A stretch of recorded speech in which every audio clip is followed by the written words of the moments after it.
Hello guys, welcome back to my channel. So this video is all about if you are not able to qualify CSI NET June 2021 or even after multiple attempts you are not able to get JRF. So this video is regarding all the topics. So हम बात करने वाले हैं कि आपको क्या करना चाहिए अगर आप क्वालिफाई नहीं कर पाए तो। सबसे पहला पॉइंट मैं ये बोलना चाहूँगी, डोंट लूज़ होप। आपको बिल्कुल भी होप लूज़ नहीं करना है।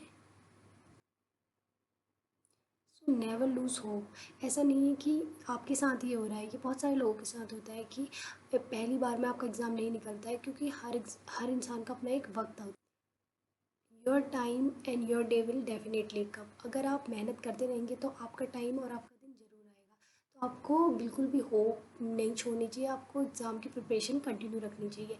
कभी कभी सबकी लाइफ में अप्स एंड डाउन्स आते हैं, तो ये सोच के आपको एग्ज़ाम को डिसकंटिन्यू नहीं करना चाहिए। Then analyse your mistakes. आपको एनालाइज़ करना चाहिए कि आपकी क्या मिस्टेक्स हो रही हैं। लाइक आप अगर पढ़ रहे हैं तो कॉन्सेप्ट को क्यों नहीं अप्लाई कर पा रहे हैं, या फिर आपको कुछ कॉन्सेप्ट क्लियर ही नहीं है और आपको लग रहा है कि वो टॉपिक आपको आता है बट एक्चुअल में आपको उसके कॉन्सेप्ट नहीं क्लियर है।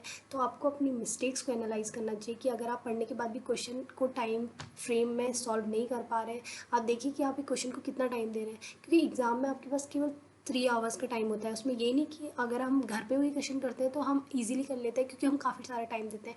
बट एग्ज़ाम में आपके पास टाइम बाउंडेशन भी होती है, तो आप देखिए कि उस क्वेश्चन को आप कितने टाइम में कर पा रहे हैं। And do not use multiple resources. ये सबसे इंपॉर्टेंट पॉइंट है। लोग क्या करते हैं कि एक ही टॉपिक को पढ़ने के लिए मल्टीपल रिसोर्सेज में जाते हैं। लाइक अपोप्टोसिस है, आपने अगर एक बार अपोप्टोसिस पढ़ लिया, अच्छे से समझ लिया, तो उसको बार बार अलग अलग वीडियो से अलग अलग बुक से पढ़ने का ज़रूरत नहीं है, क्योंकि कॉन्सेप्ट वही रहेगा और वही चीज़ एग्ज़ाम में आने वाली है। तो आप एक ही टॉपिक पर अपना टाइम वेस्ट ना करें। अगर आपने एक टॉपिक एक बार पढ़ लिया है, हाँ आप उसमें न्यू नॉलेज को ऐड ऑन कर सकते हैं, बट उसी टॉपिक को बार बार पढ़ने की ज़रूरत नहीं है। तो एक बुक से एक बार रेफ़र कर लिया, उस टॉपिक को कंप्लीट कर लीजिए, उसके बाद उसके पीवाईक्यूज़ लगाइए और उस टॉपिक को आगे छोड़ दीजिए और बाकी टॉपिक पे फोकस कीजिए। और कभी कभी ऐसा होता है कि कोई यूनिट हमें नहीं आ पाती, जैसे मुझे बायोकेमिस्ट्री पढ़ने के बाद भी मेरे क्वेश्चंस नेगेटिव हो जाते हैं। ऐसा नहीं है कि मैं बायोकेमिस्ट्री पढ़ूंगी नहीं, आप उसकी बेसिक नॉलेज को लीजिए, आप उसको पूरा अच्छे से समझिए, बट आपसे क्वेश्चन नहीं हो पा रहा है तो छोड़ दीजिए, कोई और यूनिट के क्वेश्चन को टारगेट कीजिए। बायोकेमिस्ट्री आपके बेसिक्स के लिए इंपॉर्टेंट है, बट ज़रूरी नहीं है कि आप उसके क्वेश्चन को अटेम्प्ट करें, क्योंकि CSIR में आपके पास बहुत सारे ऑप्शन अवेलेबल रहते हैं। तो ज़रूरी नहीं आप कि उस यूनिट के पीछे ही पड़ जाएँ कि ये आपसे नहीं हो रहा है तो क्यों नहीं हो रहा है।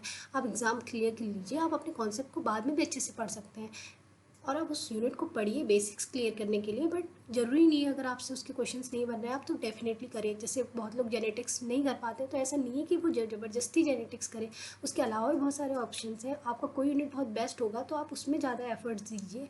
और कभी कभी क्या रहता है कि कुछ कुछ यूनिट रहती है, जैसे यूनिट 9 है, उसके कुछ प्रीवियस ईयर क्वेश्चंस को आप लगा सकते हैं। कुछ कुछ बेसिक नॉलेज रहता है, जैसे आप गेट की प्रिपरेशन कर रहे हैं तो उसके जो अगर PYQs करेंगे तो कुछ कुछ ऐसे बेसिक क्वेश्चंस रहते हैं जिनसे CSIR में भी आपको कुछ ना कुछ मैच द फॉलोइंग मिल जाएगा। तो आप हर एग्ज़ाम के क्वेश्चंस को करिए, गेट की करिए, DBT को करिए। ज़रूरी नहीं है कि आप वो नहीं दे रहे हैं तो आप वो एग्ज़ाम दे रहे हैं तभी आप उनके क्वेश्चंस को सॉल्व करें। आप CSIR के लिए भी उन क्वेश्चंस को सॉल्व कर सकते हैं, क्योंकि कहीं ना कहीं से कोई ना कोई कॉन्सेप्ट कहीं ना कहीं पर मिल ही जाता है। देन वर्क ऑन बेसिक्स, मतलब आप अपने बेसिक्स को क्लियर रखिए। जो मैं पहले बताना चाह रही थी वही बात बोल रही हूँ कि आपको अपने बेसिक्स को क्लियर रखना है। और अवॉइड नेगेटिव मार्किंग। सब लोग बोलते हैं कि नेगेटिव मार्किंग को अवॉइड करिए, नेगेटिव मार्किंग को अवॉइड करिए, पर कैसे करिए? देखिए, कोई भी क्वेश्चन होता है, जब हम उसे करते हैं तो हमें खुद पता चल जाता है, अंदर से आपकी इंटरनल वॉइस बोलती है कि हाँ ये क्वेश्चन आपको कितना आता है और कितना नहीं आता। क्योंकि हमें पता रहता है कि ये क्वेश्चन हमें डेफिनेटली आता है। जिस क्वेश्चन में आपको 0.1% भी डाउट हो उस क्वेश्चन को छोड़ दीजिए, क्योंकि वो क्वेश्चन आपका नेगेटिव करवाएगा। भले ही आप 20 क्वेश्चन कीजिए बट आउट सेक्शन सी में, बट आप 20 की 20 को सही कीजिए। ऐसा ज़रूरी नहीं है कि आप 25 क्वेश्चंस करें और उसमें से 6 या 7 क्वेश्चन गलत कर दें। अमाउंट ऑफ क्वेश्चन मैटर नहीं करता हमेशा। जो भी इंसान अगर नेगेटिव मार्किंग, क्योंकि जो भी रुकता है मल्टीपल अटैम्प्ट्स में वो लैक ऑफ नॉलेज की वजह से नहीं, अपनी नेगेटिव मार्किंग की वजह से रुकता है। तो आप अगर मल्टीपल अटैम्प्ट्स वाले हैं तो आपको ये देखना चाहिए कि आप अपनी नेगेटिव मार्किंग को अवॉइड करिए। Solve questions as many as you can. तो आप जितने क्वेश्चन सॉल्व करेंगे आपको पता रहेगा कि आपकी नेगेटिव मार्किंग हो रही है नहीं हो रही है।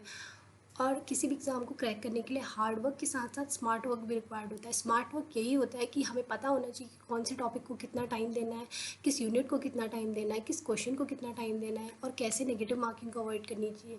तो नेगेटिव मार्किंग अवॉइड करने का बेस्ट वे है, अगर आपने कॉन्सेप्ट पढ़ा है और आप उसको सॉल्व कर रहे हैं तो आपको इंटरनली ही पता चल जाएगा, क्योंकि इंसान को खुद से पता रहता है कि वो क्वेश्चन सही हो रहा है कि नहीं हो रहा है, किसी और की बताने की ज़रूरत नहीं होती।